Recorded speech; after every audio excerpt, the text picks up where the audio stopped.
Mais um ano está chegando ao fim. Agradecemos ao Senhor por estar conosco,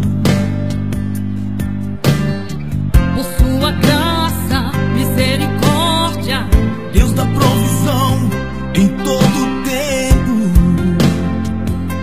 em todo tempo. terminamos um ano novo cheio de paz, alegria e o amor de Deus mais e mais. e que haja união em cada família, que a igreja do Senhor esteja comprometida. Pois o noivo vem buscar a sua noiva, não se sabe o dia. Por isso vamos nos unir Em oração, intercedendo por toda a nação. Que o amor ao próximo cresça em nossos corações. Feliz ano novo, Feliz ano novo, feliz ano novo.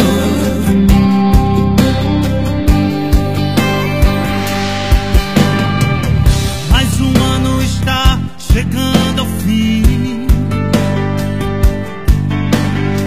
Agradecemos ao Senhor por estar conosco, por sua graça, misericórdia. Deus da provisão em todo tempo.